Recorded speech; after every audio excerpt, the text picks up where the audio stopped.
नसीराबाद कस्बे के शेख कुरैशी बिरादरी ने सोमवार को जामा मस्जिद के बैनर तले उपखंड अधिकारी एवं सिटी थाना अधिकारी को ज्ञापन सौंपकर शहर काजी फुरकान खान द्वारा पूर्व में दिए गए ज्ञापन को झूठा और भ्रामक बताते हुए मामले की निष्पक्ष जांच करने की मांग की है। ज्ञापन में बताया गया है कि जामा मस्जिद का प्रबंधक शेख कुरैशी बिरादरी द्वारा किया जाता है तथा बिरादरी में मोहम्मद नजीब को मस्जिद का मुतवली नियुक्त किया हुआ है। मस्जिद के संचालन एवं प्रबंधक के लिए कमेटी भी गठित है जो मुतवली के निर्देशन में कार्य करती है। बिरादरी के प्रतिनिधियों ने आरोप लगाया है कि मोहम्मद फुरकान खान जो पूर्व में जामा मस्जिद में इमाम के रूप में कार्यरत थे, उन्हें लगभग 15 माह पूर्व उचित कारणों से पद से मुक्त कर दिया गया था। इसके बावजूद वे स्वयं को शहर का काजी और इमाम बताकर समाज में भ्रम और अशांति फैलाने का प्रयास कर रहे हैं। ये जो ज्ञापन आज दिया है, अभी आपने सुन ही लिया है एसडीएम साहब को, जो हम कुरैश बिरादरी की तरफ से दिए शेख कुरैश, क्योंकि सारी मस्जिदों के अलग अलग बिरादरी निज़ाम चलाती है। हमारी जामा मस्जिद का निज़ाम शेख कुरैश बिरादरी चलाती है और साथ ही में मस्जिद किसी की नहीं, अल्लाह का घर होती है, लेकिन निज़ाम हमारी बिरादरी का, जैसे कोई भी मस्जिद किसी की नहीं, अल्लाह के घर की है, अल्लाह का घर है। और वहाँ जो मुतवल्ली और प्रबंधक कमेटी होती है वो उसको संभालती है। और इमाम मोहम्मद फुरकान साहब ने एक बात और गलत बोली कि साहब हमने मकान जो हर मस्जिद में गुजरा होता है, आप 14 मस्जिद में चेक कर लें, उस हुजरे को इमाम को रहने के लिए दिया जाता है। अब चूंकि ये 3 पीढ़ी से यहाँ हैं, इसलिए इनको ये 3 पीढ़ी उस मकान में रह रही हैं। अब इनकी नीयत खराब होगी, इन्होंने उस पर दावा कर दिया कब्जा करने का।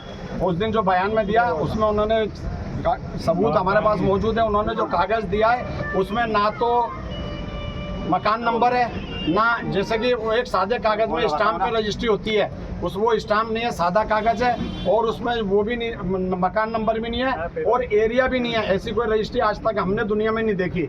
और एक झूठ और उन्होंने बोला कि 1878 में जो ये कागज़ दिया, उस वक्त नसीराबाद शहर में मकानों पे नंबर अंकित नहीं थे, जबकि 1870 में कैंटोनमेंट बोर्ड में रिकॉर्ड मौजूद है।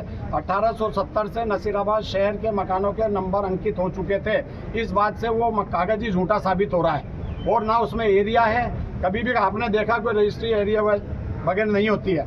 एक तो ये उनके मकान का, दूसरा वो हमारे से हमेशा दुर्व्यवहार करते हैं और चंदा लेके, मतलब फर्जी लोगों को भी 200 रुपये चंदा लेके और वो तस्दीकनामा दे देते हैं कि आप चंदा कर सकते हो, जबकि हमने वो भी हमारे पास सबूत है जो उन्होंने चंदे दिए, उनकी रसीदें एक ही आदमी की 2 कलर की रसीदें हमने कटवाई नहीं है।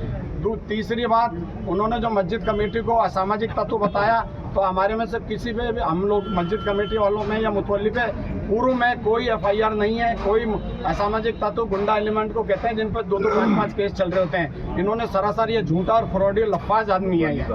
और इन्होंने मुतवल्ली पे ये जो इल्ज़ाम लगा रहे हैं, मुतवल्ली वहाँ तना था, हमारे पास जामा मस्जिद की CCTV कैमरा की रिकॉर्डिंग मौजूद है, जिसे आप लोगों को प्रोवाइड करा दी जाएगी। उस रिकॉर्डिंग के मुकाबले उस रिकॉर्डिंग के हिसाब से वहाँ हमारी जिनके नाम लिखे हैं, एक भी आदमी वहाँ मौजूद नहीं है सिवाय मुतवल्ली के।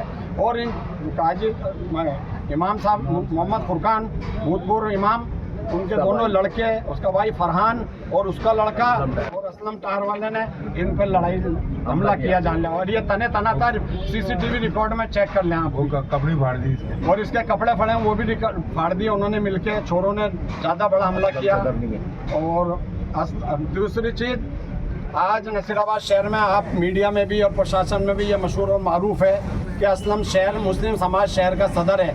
असलम मुस्लिम समाज का सदर नहीं है। इसका कोर्ट ऑर्डर हमने कॉपी दी है ना SDM साहब को, आपको भी प्रोवाइड करा दी जाएगी। उसमें क्लियर लिखा हुआ है, जब सन 2003 में जब 2 ग्रुप कर दिए थे, इसने सदर के मामले में झगड़े की नौबत आ गई थी, हम लोगों ने बीच में पढ़ के उसमें राजीनामा कराया।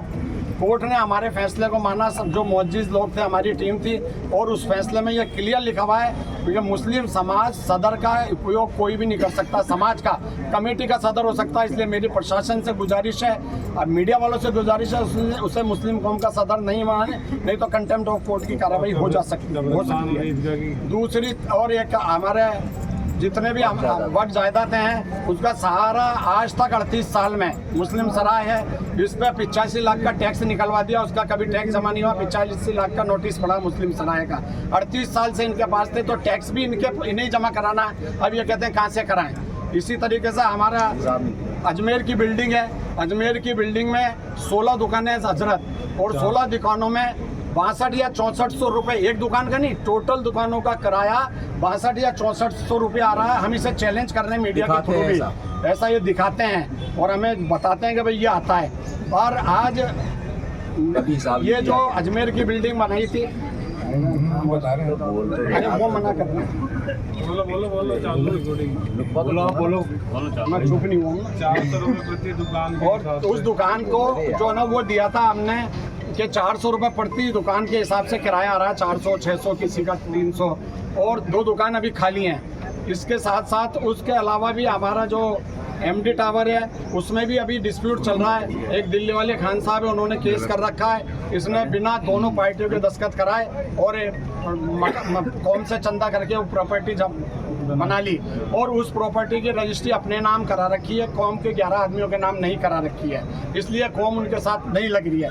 और जो ये एक आखिरी बात जो ये कह रहे हैं कि साहब ये मुस्लिम आम समाज, ये हम सिर्फ शेख कुरैश बिरादरी आई हैं, वो लाए थे 9 बिरादरी की भीड़, हम सिर्फ एक अकेले कुरैश शेख कुरैश बिरादरी हमारी जिसका निज़ाम जामा मस्जिद में चलता है, उसमें उसकी भीड़ है ये। और ये हर मस्जिद में हम किसी मस्जिद में दखल नहीं देते, इसलिए कोई बिरादरी के लोग हमारी जामा मस्जिद में दखल ना दें। ये प्रशासन से हम गुजारिश करते हैं, आप मीडिया वालों से गुजारिश करते हैं।